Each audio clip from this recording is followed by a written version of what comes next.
Na imensidão do espaço, é fácil se sentir pequeno e insignificante. Mas os cientistas estão ficando assustados com uma nova teoria radical que sugere que o universo inteiro não é nada além de um átomo. Mas o que isso significa para nós se o universo fosse um átomo? Neste vídeo nós mergulhamos no pânico dos cientistas de que o universo poderia ser um átomo. Há muitos padrões que se repetem por todo o universo.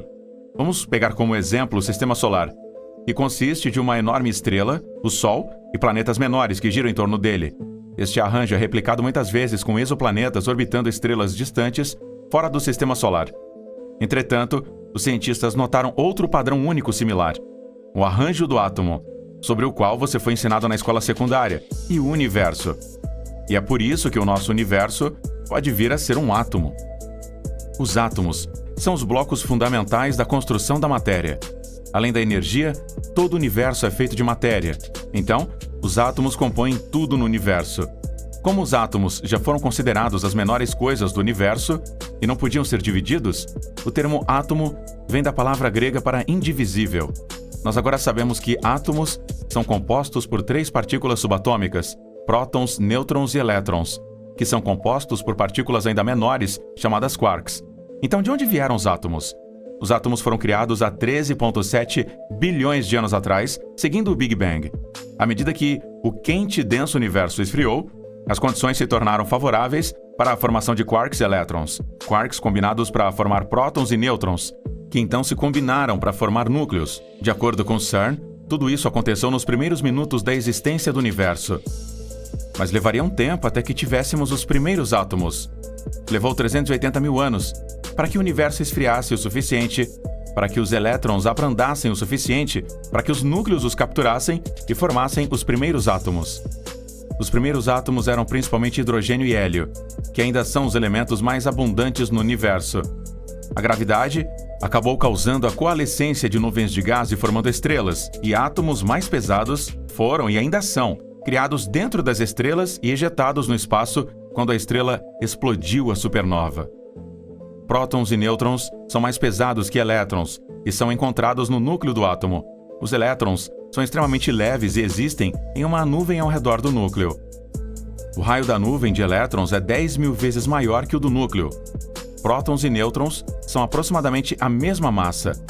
Entretanto, um próton é aproximadamente 1.835 vezes mais pesado que um elétron.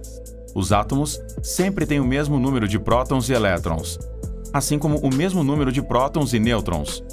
Um próton adicionado a um átomo cria um novo elemento, enquanto um nêutron adicionado a esse átomo cria um isótopo ou cria uma versão mais pesada desse átomo. Você pode ficar surpreso com o tempo que os humanos têm entretido a ideia de átomos. Demócrito, um cientista e filósofo grego, desenvolveu a teoria do átomo já em 450 a.C. A teoria dos átomos de Demócrito foi muito provavelmente baseada no trabalho de filósofos anteriores. Demócrito começa sua explicação do átomo com uma pedra. Uma pedra cortada rende 2 metades da mesma pedra.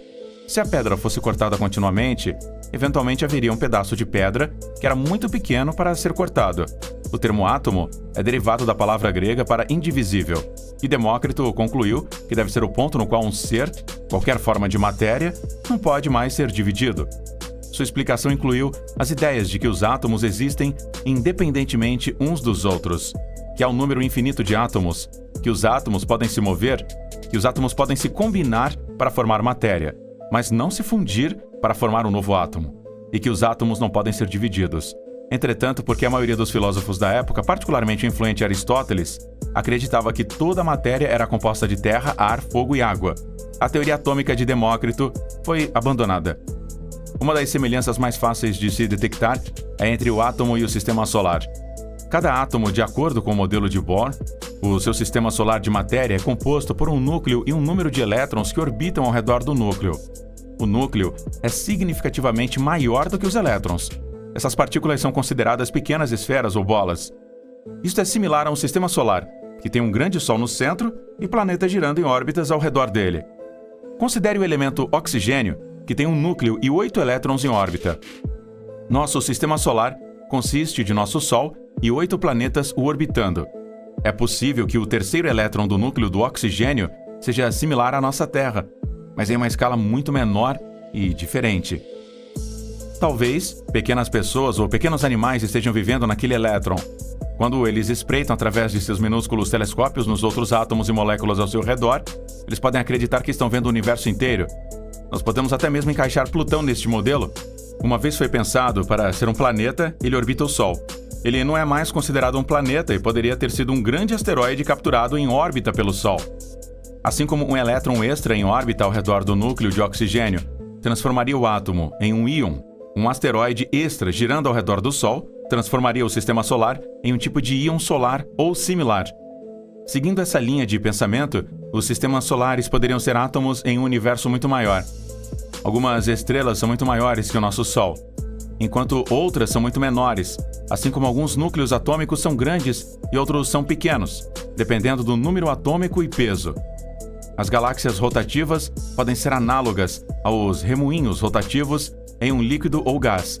Dada esta semelhança, é possível que cada sistema solar seja realmente um átomo em algum sistema físico? Nosso sistema solar poderia ser análogo ao oxigênio, enquanto outros poderiam ser análogos ao cloro, ferro ou urânio. Na verdade, o universo que vemos através de nossos telescópios poderia ser nada mais do que uma coleção de bilhões de átomos em um universo maior.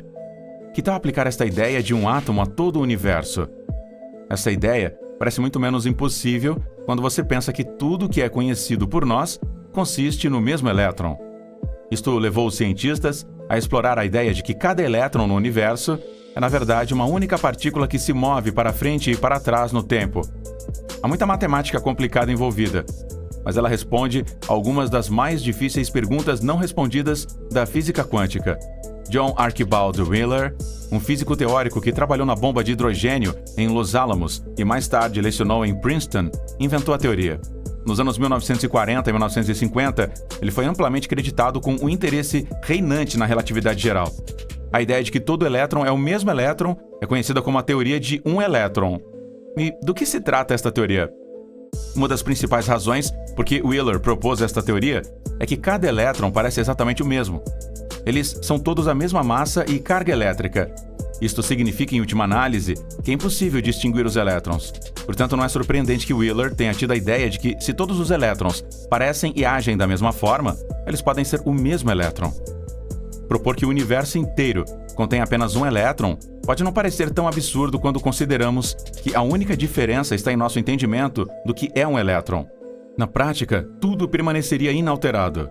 De acordo com a teoria de um elétron, da mesma forma que um elétron pode ser pulado no espaço quando atingido pela luz, ele também pode ser capaz de saltar para trás no tempo. Como resultado, os elétrons se movendo para trás no tempo são pósitrons, o componente antimatéria dos elétrons. Não apenas todos os elétrons são iguais, mas todos os pósitrons são o mesmo elétron que se move para trás. E o que essa teoria conota ou sugere? Vamos começar assim. Estima-se que o universo contenha de 10 a 80 átomos de potência. Podemos simplificar o número de elétrons no universo para cerca de 10, até a potência de 80, se ignorarmos o fato de que muitos átomos têm mais de um elétron. Embora os elétrons sejam teoricamente tratados como estáveis, o limite inferior experimental para a vida média do elétron é frequentemente dado como 6,6 vezes 10 elevado para a potência de 28 anos. Nós podemos usar isto para ver como esta teoria funciona na prática. De acordo com a teoria e estes números, o único elétron do universo viajou através dele 10 vezes até a potência de 80 vezes, cada vez levando 460 septilhões de anos. Podemos dobrar estes números para cada vez que o elétron teve que viajar no tempo, resultando na teoria de um elétron sendo 10 elevado ao poder de 105 anos de idade. Esta teoria, no entanto, não está sem as suas falhas. Então, se um único elétron viaja para frente no tempo como um elétron e para trás como um pósitron, deve haver o mesmo número de pósitrons que os elétrons em um determinado ponto. Mas esse não é o caso.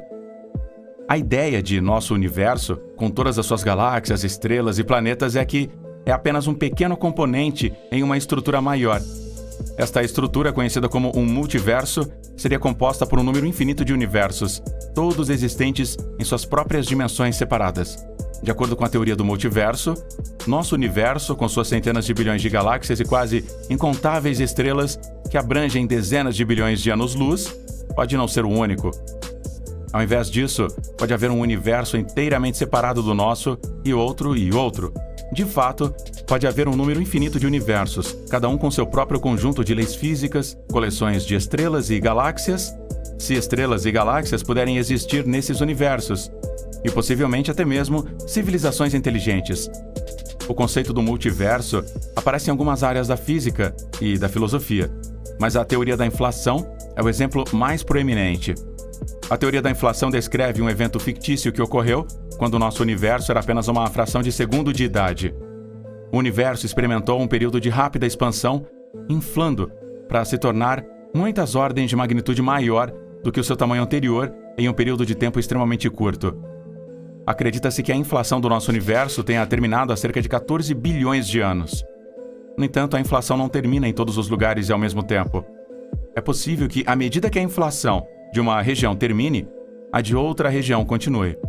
Assim, enquanto a inflação terminou em nosso universo, é possível que a inflação tenha continuado, e continue até hoje, em outras regiões muito mais distantes. Universos individuais podem beliscar universos maiores inflados e em expansão, resultando em um mar infinito de inflação eterna, repleto de incontáveis universos individuais. Neste cenário de inflação eterna, cada universo surgiria com suas próprias leis físicas, coleta de partículas, arranjos de forças e valores constantes fundamentais. Isto poderia explicar por que nosso universo tem as propriedades que ele tem, particularmente aquelas que são difíceis de explicar usando a física básica, como a matéria escura ou a constante cosmológica. A evidência mais convincente para o multiverso é a existência da vida, particularmente a vida inteligente, capaz de fazer observações cosmológicas. Certos aspectos do nosso universo parecem ser únicos e importantes para apoiar a vida, tais como longevidade estelar, abundância de carbono, disponibilidade de luz para a fotossíntese e a estabilidade de núcleos complexos. No entanto, se você receber um universo aleatório, é improvável que você encontre todas essas características. O multiverso fornece uma explicação do porquê todas estas características são favoráveis em nosso universo. Outros universos existem, mas nós observamos este porque ele é capaz de suportar vida complexa. Em outras palavras, muitas coisas tiveram que se encaixar perfeitamente em nosso universo para que a vida existisse. E se houvesse apenas um universo, provavelmente não haveria nenhuma vida nele.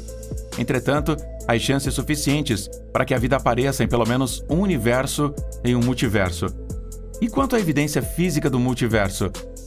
Bem, muitos cientistas têm tentado encontrar mais evidências físicas e duras para a existência do multiverso.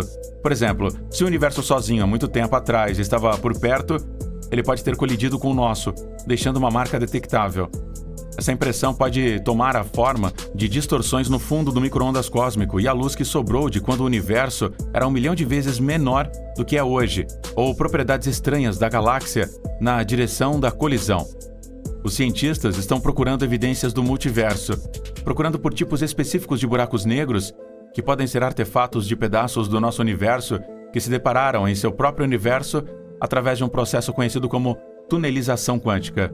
Se algumas regiões do nosso universo se separassem dessa maneira, elas teriam deixado bolhas em nosso universo, que teriam evoluído para estes buracos negros únicos que podem existir ainda hoje. Dar mais crédito de que o universo é um átomo gigante é a teoria das cordas. A teoria das cordas é uma tentativa de integrar os dois pilares da física do século XX, a mecânica quântica e a teoria da relatividade de Albert Einstein, em uma estrutura unificada capaz de explicar toda a realidade física. Ela tenta realizar isto postulando que as partículas são entidades unidimensionais, semelhantes a cordas, cujas vibrações determinam as propriedades das partículas, tais como massa e carga. Esta ideia contra-intuitiva foi desenvolvida pela primeira vez nos anos 60 e 70, quando cordas foram usadas para modelar dados provenientes de colididores subatômicos na Europa. As cordas forneceram uma descrição matemática elegante da força forte, uma das 4 forças fundamentais do universo que mantém os núcleos atômicos juntos. Então, os teóricos Michael Green e John Schwartz produziram equações que mostraram como as cordas evitaram certas inconsistências que atormentavam modelos que descreviam as partículas como objetos pontiagudos. Décadas depois, os físicos demonstraram que estas ideias díspares estavam todas interligadas e podiam ser combinadas com outra teoria conhecida como supergravidade, que operava em 11 dimensões. Esta abordagem resultou em mais uma encarnação da teoria das cordas.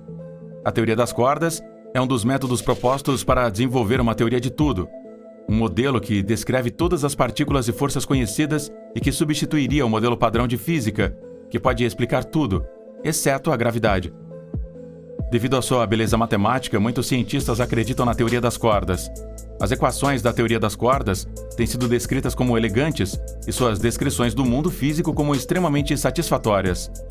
A teoria explica a gravidade através de uma corda vibratória específica cujas propriedades correspondem à do hipotético graviton, uma partícula mecânica quântica que carregaria a força gravitacional. A teoria das cordas tem sido usada por pesquisadores para tentar responder perguntas fundamentais sobre o universo, como o que acontece dentro de um buraco negro, ou para simular processos cósmicos, como o Big Bang. Alguns cientistas têm até tentado usar a teoria das cordas para entender a energia negra, a força enigmática que acelera a expansão do espaço e do tempo. Enquanto isso, mais um trabalho na teoria das cordas rendeu outra proposta de domínio da mente. Os cosmólogos da Universidade de Uppsala propuseram um novo modelo no qual o universo pode estar cavalgando em uma bolha, sempre em expansão, em uma dimensão extra. Os pesquisadores ofereceram uma nova explicação para como o universo pode estar se expandindo nesta teoria.